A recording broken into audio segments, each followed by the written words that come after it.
Halaman 9 ya. Bab niat. Oh iya. Halaman 9. Bismillahirrahmanirrahim.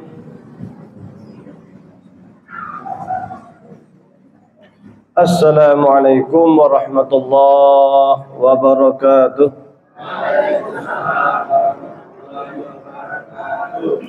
Alhamdulillahi rabbil alamin. Alhamdulillahilladzi ja'alana ummatan muhammadiyatan ummatan wasata linakuna syuhada bainan nasi yaumil qiyamah. Walladzi an'amana bi ni'matil imani wal islami wal ukhuwah was salamah wal karamah. Wa amarna bit tamassuk bi kitabillahi wa sunnati rasulillah. Wa awjaba 'alaina al-amra bil ma'ruf wan nahyi 'anil munkar. Wa asyhadu an la ilaha illallah wahdahu la syarika lah. Lahul mulku wa lahul hamdu yuhyi wa yumiitu wa huwa 'ala kulli syai'in qadir. Wa asyhadu anna Muhammadan 'abduhu wa rasuluhu alladzi qad ballagha risalah wa addal amanah wa kashafa al-ghummah wa jahada fillahi haqqa jihadi hatta atal yaqin. Allahumma salli ala sayyidina wa habibina wa syafiina Muhammad sallallahu alaihi wasallam wa ala alihi wa sahbihi wa tabi'in wa tabi'ihi tabi'in wa man tabi'ahum bi ihsanin ila yaumiddin, amma ba'du. Jamaah sekalian yang kami hormati, puji syukur kehadirat Allah Subhanahu wa taala, pada malam hari ini kita sama-sama masih dapat melaksanakan sholat jamaah maghrib. Kita lanjutkan dengan ta'lim, mudah-mudahan mendapatkan barakah dari Allah Subhanahu wa ta'ala. Salat serta salam semoga tetap tercurahkan kepada junjungan kita Nabi Muhammad sallallahu alaihi wasallam. Jamaah sekalian yang kami hormati, yang Allahumma idza ta'ala minan nujum ini sudah belum ya? Yang sebelum ini satu paragraf atas sudah belum ya? Yang Allahumma idza ta'ala minan nujum. Aina. Ya itu. Ini sudah belum ini? Yang bawa bukunya.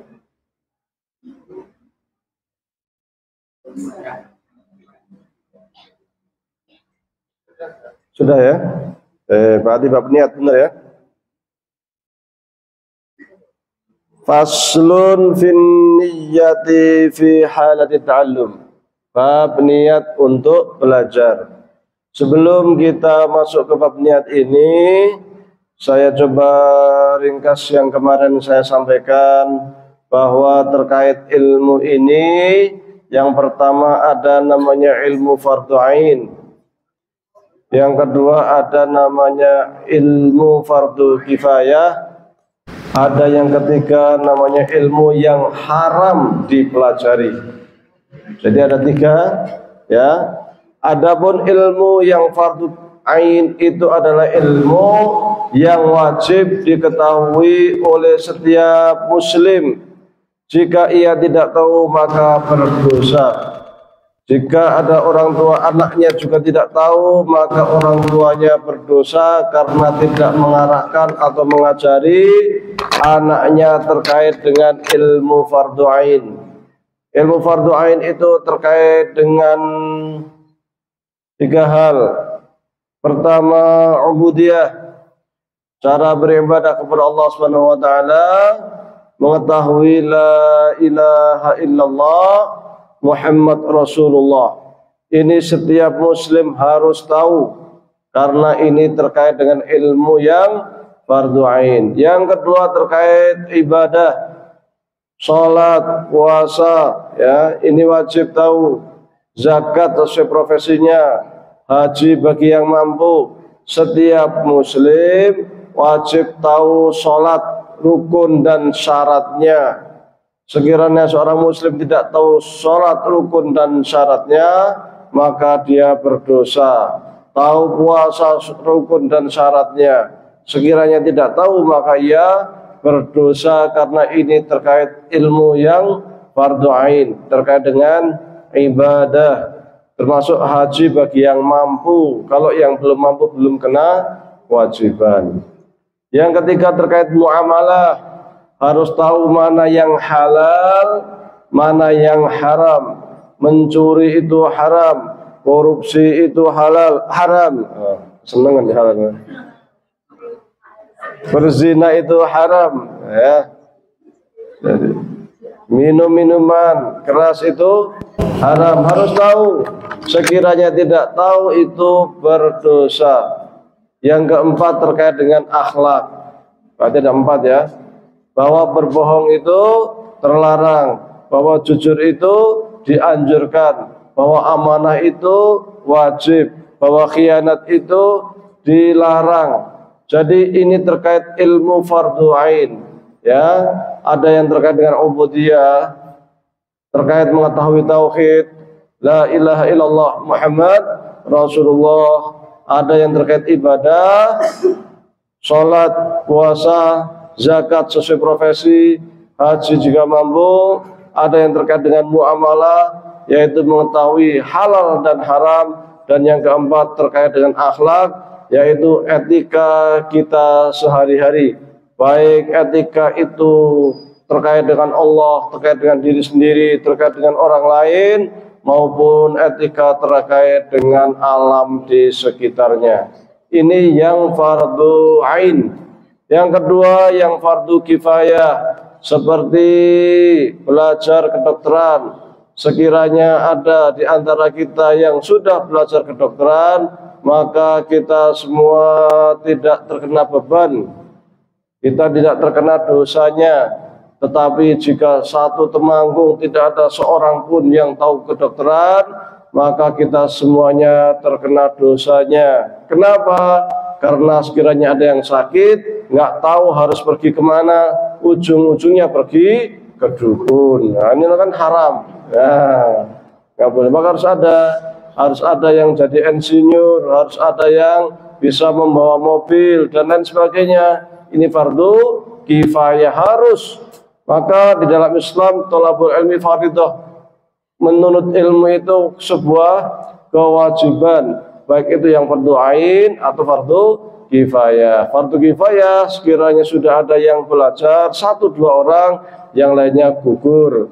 Termasuk juga ilmu falak untuk mengetahui arah kiblat, untuk mengetahui waktu sholat dan lain sebagainya, untuk mengetahui awal Ramadan, awal Syawal, ya, awal Dzulhijjah. Ini butuh ilmu. Maka ini terkait dengan ilmu fardu kifayah, dan di sini disebutkan secara spesifik terkait dengan ilmu falak itu. Maka di dalam paragraf sebelumnya disebutkan, Allahumma idza ta'allama minan nujumi qadra ma ya'rifu bihil qiblata wa awqatis salati fayajuzu dzalika. Sekiranya ada orang yang ingin belajar ilmu perbintangan untuk mengetahui arah kiblat, waktu-waktu sholat, maka itu dibolehkan, ya. Ini masuk fardu kifayah. Alhamdulillah kita punya Ustadz Rafi'i di Temanggung, ya, yang konsentrasi belajar falak, ya. Karena tidak semua kabupaten punya, ya, kita punya, alhamdulillah. Yang ketiga ilmu yang haram dipelajari. Ada juga ilmu yang haram, ya, yaitu ilmu sihir, dukun, santet, teluh, tenun, buat raja, kekebalan, kesaktian, itu ilmu jin semua itu, ya. Bertapa biar bisa makan beling, kan, biar bisa kalau di sembelih nggak mempan, pati geni 40 hari 40 malam ngeblong. Ini haram semuanya, karena itu bersekutu dengan setan. Itu memasukkan jin ke dalam tubuh, Wong tubuh bagus-bagus, sehat-sehat, kemudian kok ada yang aneh-aneh, pengen di tubuhnya dimasuki banyak jin, ini kan aneh. Maka ini tidak diperkenankan, haram belajar sihir, perdukunan dan lain sebagainya ini. Nah, termasuk raja-raja. Ini saya bukunya punya ini. Jadi di rumah saya dari Mesir itu punya buku khusus tentang perdukunan, ya. Khusus tentang cara biar sakti itu saya punya. Ternyata Mesir itu memang sumber ilmu. Dukun yang nulis buku ya. Dukun ya, itu Mesir. Cara nggawe raja ada sebukunya itu. Nah, ini tidak boleh dipelajari kecuali sekedar untuk tahu. Oh ternyata dukun gitu cara nyantet ini toh kan. Ternyata cara membuat teluh itu kayak gitu. Ternyata raja gitu bentuknya ini. Kalau sekedar tahu boleh. Nah, nanti biar kita tahu cara menanggulangi dengan beberapa doa, ayat-ayat Quran atau dengan sistem ruqyah ya, ruqyah syariah.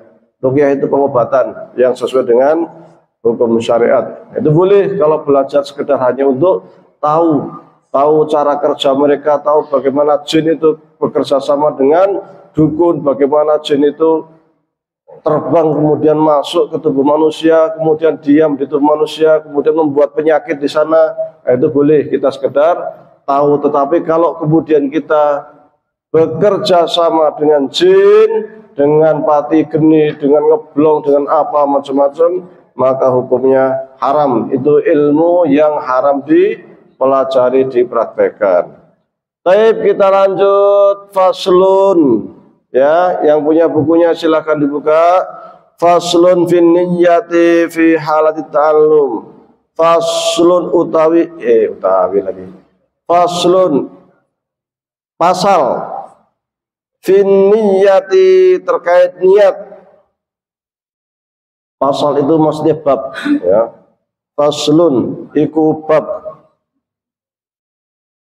utawi iku bab. Fin niyati terkait niat.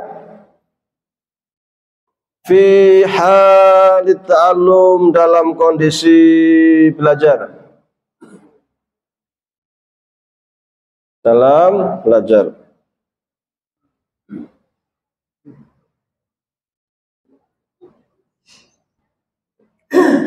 Summa kemudian, kalau kecepatan boleh diinstruksi ya. Summa kemudian, la budda harus, la budda harus, lahu baginya, lahu baginya, minan niyyati dari niat,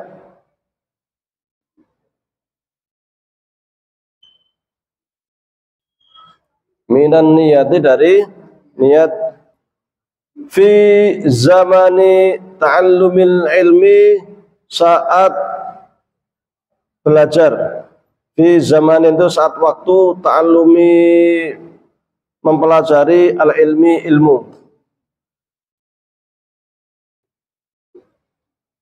Fi zamani saat waktu ta'allumi mempelajari al-ilmi ilmu.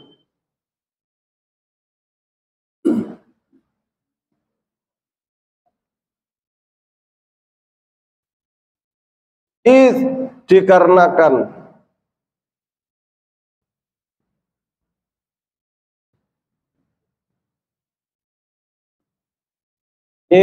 dikarenakan an-niyatu niat,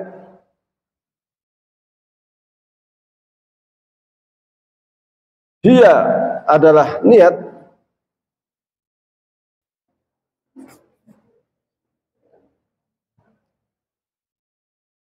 itu al-aslu asal,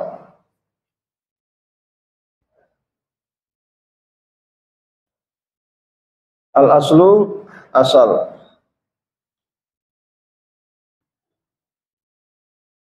fi jami'il af'ali dalam semua perbuatan,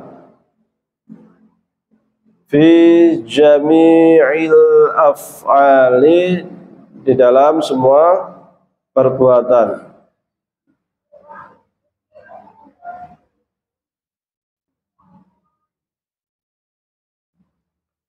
Liqaulihi alaihissalam, berdasarkan sabda Nabi Muhammad sallallahu alaihi wasallam.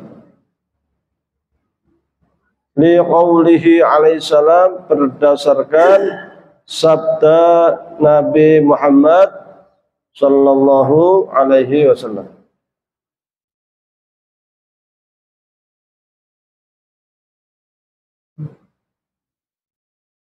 Innamal a'malu, hanya saja niat setiap perbuatan. Innamal a'malu, hanya saja setiap perbuatan, setiap amal.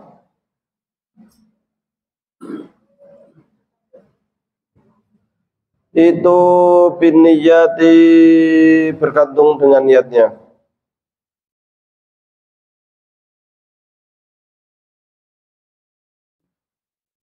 Hadisun, hadis sahihun sahih. Wa an Rasulillah sallallahu alaihi wasallam, dan dari Rasulullah sallallahu alaihi wasallam,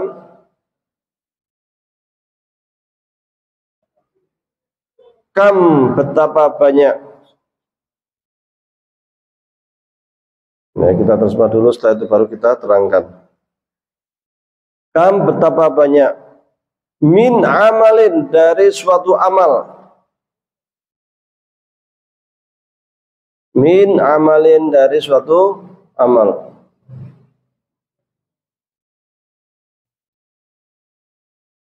Yutasawwaru, digambarkan.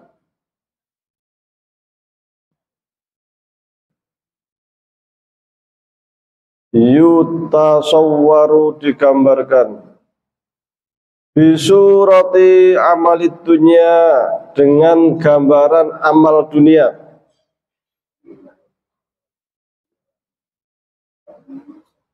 Dengan gambaran amal dunia.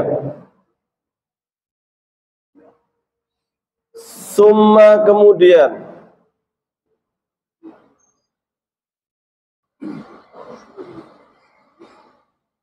Yusiru, ia menjadi. Yusiru, ia menjadi.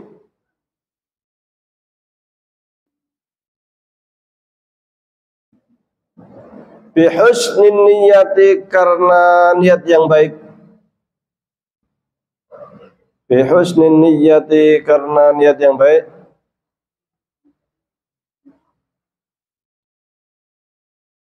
Min a'malil akhirah, dari amal-amal akhirat.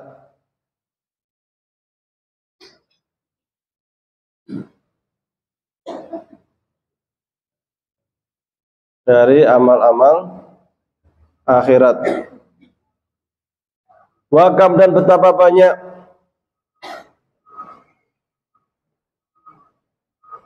Wakam, dan betapa banyak. Min amalin, dari suatu amal. Dari suatu amal. Yutasawwaru, digambarkan.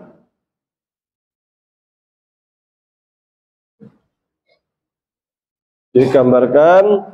Bisurati amalil akhirati, dengan gambaran amal akhirat.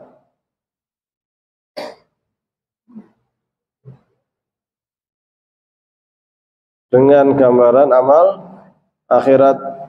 Summa, kemudian yusiru, ia menjadi.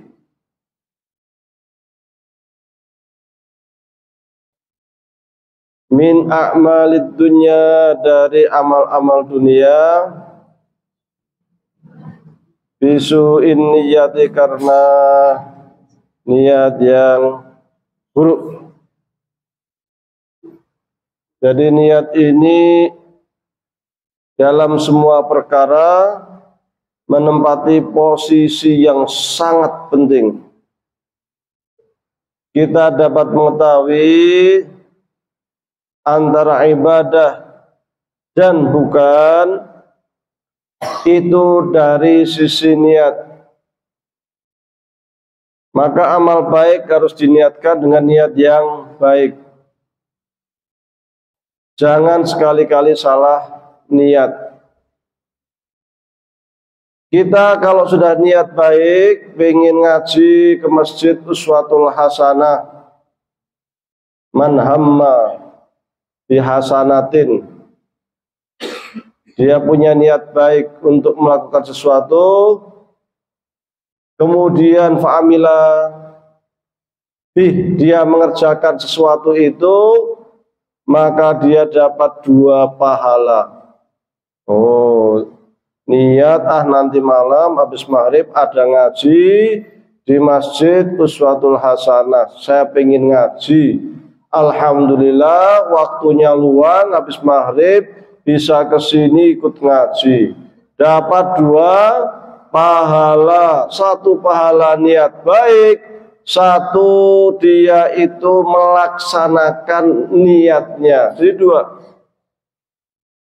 Kalau dia sudah niat bismillah sore nanti habis maghrib mau ngaji di masjid uswatun hasanah, wis duwe buku wis disiapkan salat maghrib, tiba-tiba ada urusan mendadak, kondangan, ditelepon rekannya, tiba-tiba ayo mangkat kondangan, sopo tanggamu dhewe ora ngerti. Nah, maka harus berangkat kondangan, nggak jadi ngaji, sudah dapat 1 pahala. Enak teman. Makanya kita harus selalu niat baik. Sebaliknya manhamma bi sayyi'ati, dia itu pengen melakukan perbuatan buruk. Bar maghrib kok mumpung baik yang ngaji di masjid uswatul hasanah, di toko samping itu biasanya kadang lalai, kadang lena, kadang ora tunggoni, tak ngutil. Lumayan ana martabak siji sak bungkus nang ngarepan. Niat dilalai pas kesini tukang martabaknya nunggoni terus arep ngutil ra iso. Maka dia sudah niat buruk tidak ditulis. Karena dia nggak melaksanakan tak ditulis juga. Kecuali dilalai bakul martabake ke kamar mandi nyolong, ambil 1 jadi ngutil, maka dia ditulis keburukan 1 keburukan. Saking rahmatnya Allah kepada hambanya, kalau kita punya niat baik, belum melaksanakan saja kita sudah dapat 1 kebaikan. Kalau kita melaksanakan dapat 2 kebaikan. Tapi kalau kita niat jelek, kalau baru niat tidak ditulis dosa, kalau melakukan baru dapat dosa. Kalau nggak melakukan ya sudah tidak dapat dosa. Ini rahmatnya Allah. Maka kita diperintahkan untuk niat, selalu niat baik. Entah nanti terlaksana atau tidak, pikir nanti. Yang penting niat baik dulu. Itu sudah pahala. Ya, sudah pahala. Kemudian di sini juga disebutkan terkait amal dunia dan akhirat, ini mirip seperti yang disampaikan juga oleh Imam Al-Ghazali di dalam kitab Ihya, bahwa terkadang orang itu terkesan melakukan ibadah akhirat padahal dia itu melakukan ibadah dunia.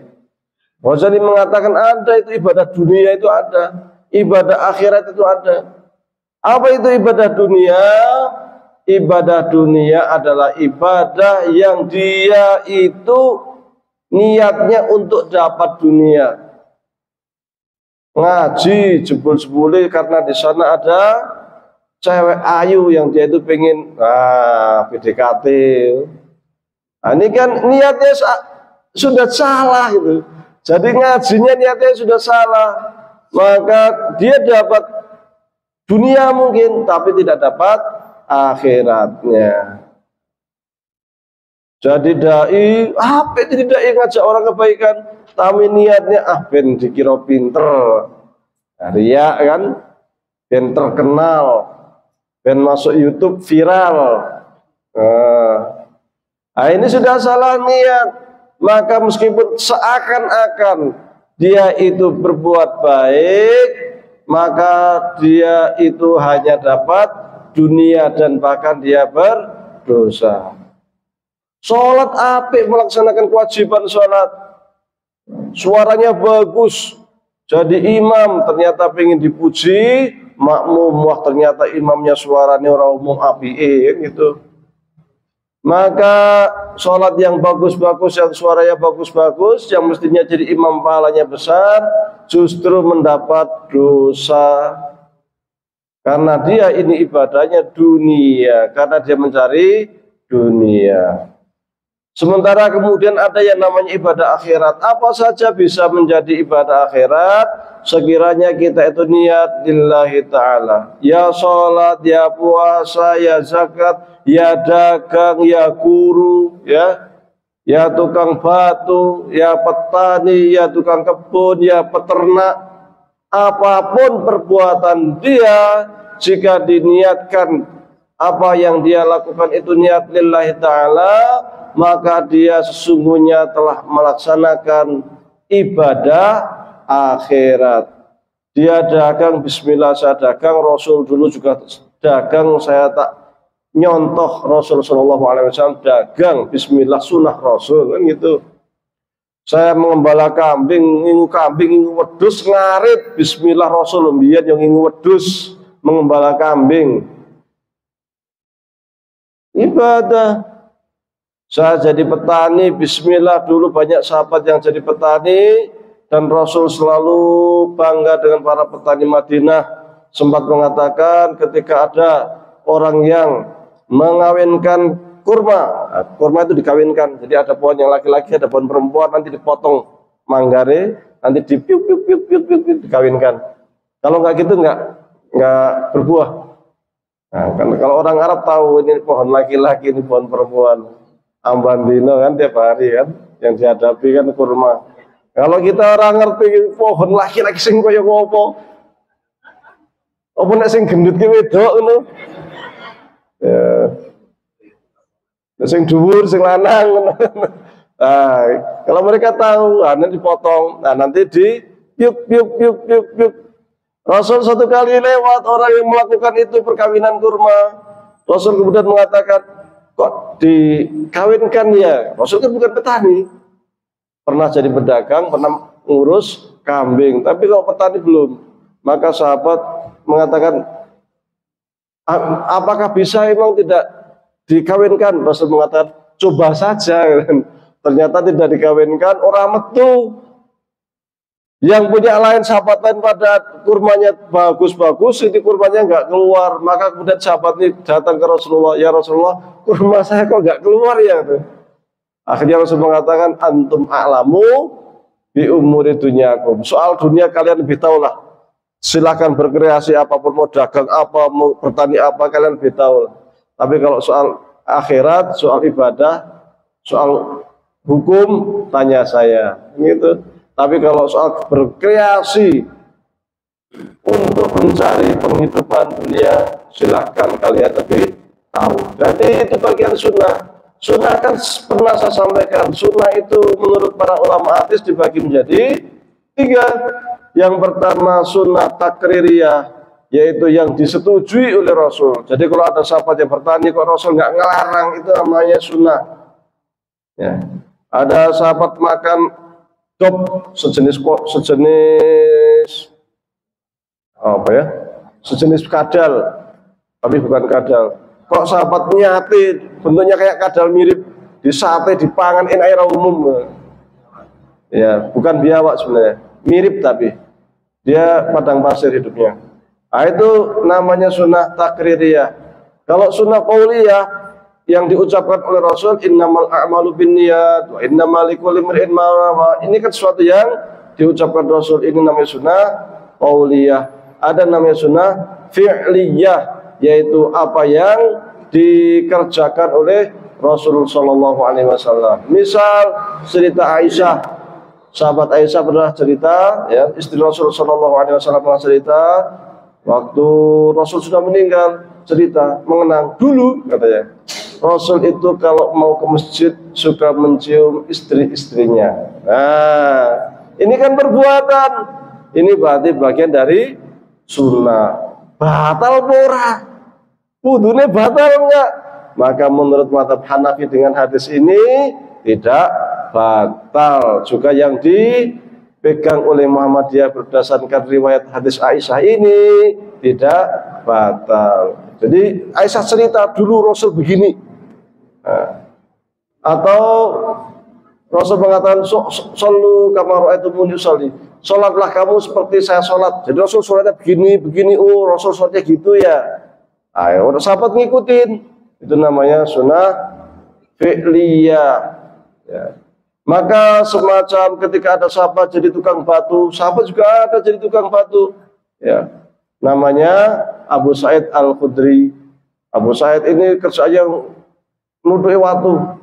Suatu kali Rasul bertemu dengan beliau, ngajak jabat tangan, nggak mau. Ditanya sama Rasul, wahai Abu Sa'id, kok kamu nggak mau jabat tangan sama saya, kenapa? Maka Abu Sa'id mengatakan, malu ya Rasulullah. Kenapa malu? Tangan saya kasar. Kenapa kasar? Kerjaan yang nuduhi waktu, buat demi waktu. Maka Rasul langsung ambil tangannya, diambil, bener kasar ternyata tangannya itu. Kerjaannya bawa linggis, bawa apa kan, langsung dicium oleh Rasulullah SAW. Wahai Abu Sa'id, tanganmu ini yang kelak akan mengantarkan kamu menuju surga. Ini juga bagian dari sunnah. Maka semua perbuatan baik juga sunnah. Maka selama kita itu niat ibadah, apalagi niat iktidak bir Rasul, mengikuti apa yang diteladani atau yang dicontohkan oleh Rasul Sallallahu Alaihi Wasallam, maka itu bagian dari sunnah. Maka di sini disebutkan betapa banyak suatu perbuatan orang mengira itu perbuatan akhirat, ternyata orang hanya dapat dunia karena riya, ngaji karena riya, maca Quran karena riya, karena sum'ah. Ya. Riya itu pengen dilihat, kalau sum'ah pengen didengar, pengen viral. Nah, maka jadi tidak ada gunanya. Sebaliknya orang ngiranya perbuatan dunia seperti berdagang, bertani ya, tetapi ternyata dia itu lillahi ta'ala, dia niat ngibadah untuk menghidupin keluarga, maka hal demikian itu menjadi ibadah akhirat ya. Apalagi terkait dengan thalabul ilmi, menuntut ilmu yang hanya agama Islam yang memberikan penghormatan yang sangat luar biasa kepada penuntut ilmu. Maka ketika kita thalabul ilmi, hendaklah kita bersihkan niat kita hanya untuk meraih ridha Allah Subhanahu wa taala. Yarfa'illahu alladhina amanu minkum walladzina utul ilma darajat. Bahwasanya Allah itu akan mengangkat banyak derajat tinggi, setinggi-tingginya. Untuk siapa? Bagi orang yang beriman dan orang yang berilmu. Iman selalu dikaitkan dengan ilmu. Kenapa? Karena orang kalau punya ilmu tetapi tak punya iman, ujung-ujungnya korupsi. Ya, ilmu kayak ngapusi kan? Ya, kayak Amerika punya ilmu cara buat bom, tapi karena tidak ada iman buat membantai bangsa Palestina, untuk membantai rakyat Irak, Afghanistan, Libya, Suriah. Punya ilmu tapi tidak beriman. Maka Al-Quran sering mengaitkan ilmu dengan iman. Kalau ilmu ini dipegang oleh orang-orang yang beriman, maka yang terjadi adalah peradaban yang sangat memperhatikan kemanusiaan. Maka termasuk ayat yang pertama kali turun pun mengaitkan ilmu dengan iman. Iqra, baca. Baca, bagaimana bacanya? Oh, jangan lupa, jangan sembarangan baca. Iqra bismi rabbikal ladzi khalaq. Dengan atas nama Tuhan. Jadi baca itu ya bismillahirrahmanirrahim, saya belajar, saya cari ilmu lillahi ta'ala. Ada keterkaitan antara kita dengan Allah Subhanahu wa taala. dan itu sangat disadari oleh para ilmuwan muslim. Maka para ilmuwan muslim dulu ketika nulis buku, entah dia itu pakar kimia, biologi, matematik maupun kedokteran, di buku-bukunya selalu dimulakan dengan bismillah, dengan tahmid, dengan membaca salawat kepada baginda Nabi Muhammad sallallahu alaihi wasallam. Karena mereka menyadari bahwa utitu minal ilmi illa qalila, sesungguhnya ilmu yang Allah berikan kepada kita itu sangatlah sedikit sekali. Maka kita harus selalu bersyukur, dan kemudian ketika kita hendak thalabul ilmi ini kita niatkan dengan baik hanya lillahi ta'ala. Kita lanjutkan. Wa yambaghi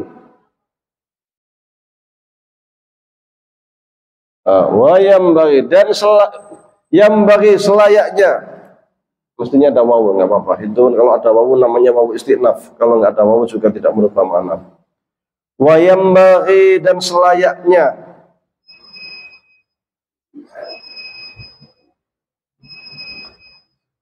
ayyanwiya, ia berniat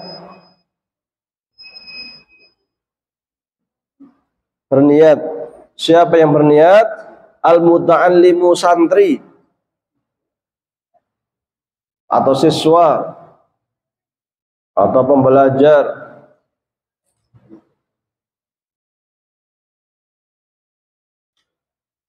fi thalabil ilmi, dalam menuntut ilmu,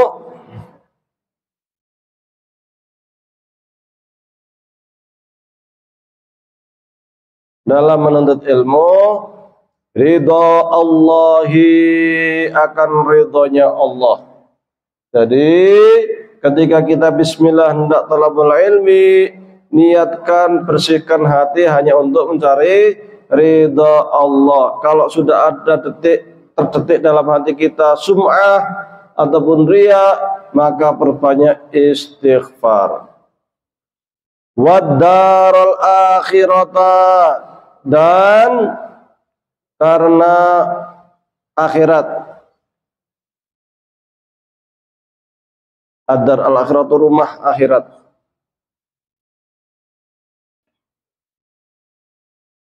Wa izalatal jahli, dan untuk menghilangkan kebodohan.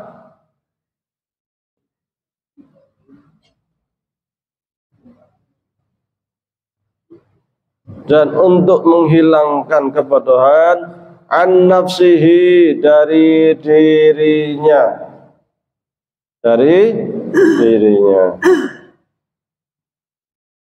Wa an sairil juhali, dan dari semua kebodohan atau orang-orang bodoh. Wa an sairil juhal, dan dari semua orang-orang bodoh. Maksudnya men ora dibodoni wong. Wa ihya ad-dini, dan untuk menghidupkan agama.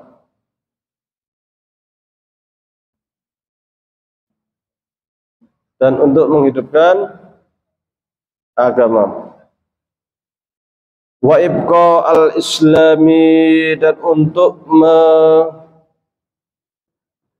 menetapkan al-islam,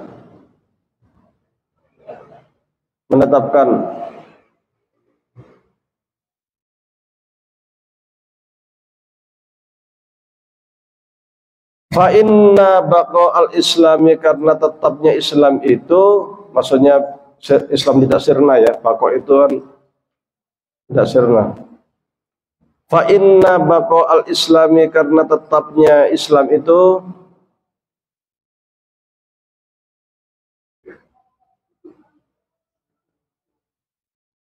bil ilmi, dengan ilmu.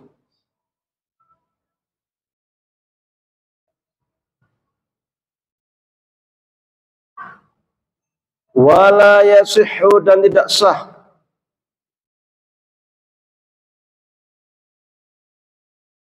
Wala yasihhu, dan tidak sah.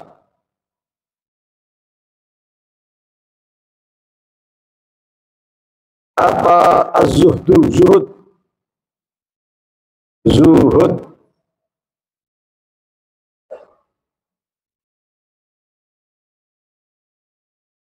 wat taqwa, dan ketakwaan,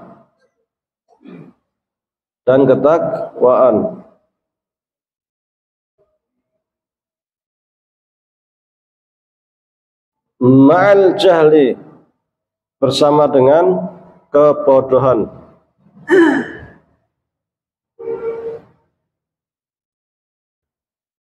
Bersama dengan kebodohan.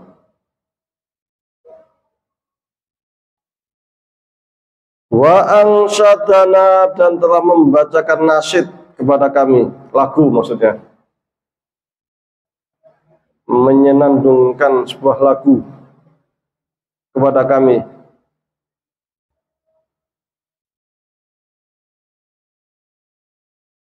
Siapa yang menyanyi ini, yang menyenandungkan lagu,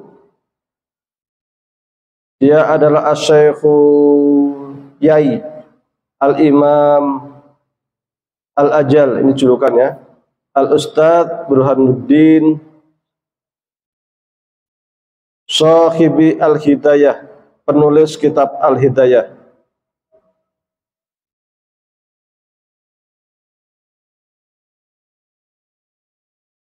Li ba'dihim, kepada rekannya. Dia nyanyi ya, bersenandung kepada rekannya, syi'ran, sebuah puisi. Fasadun kabirun alimun mutahadikun wa akbaru minhu jahilun mutanasikun huma fitnatun lil alamina azimatun liman bihi ma fi dinihi yatamassaku. Kan bersenandung kan.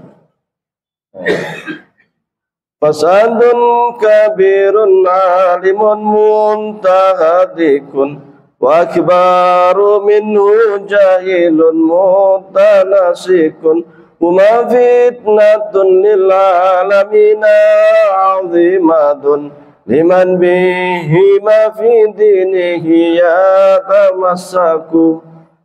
Artinya apa? Kita lanjut artinya setelah sholat. Aqulu qouli hadza wa astaghfirullaha li wa lakum. Assalamualaikum warahmatullahi wabarakatuh.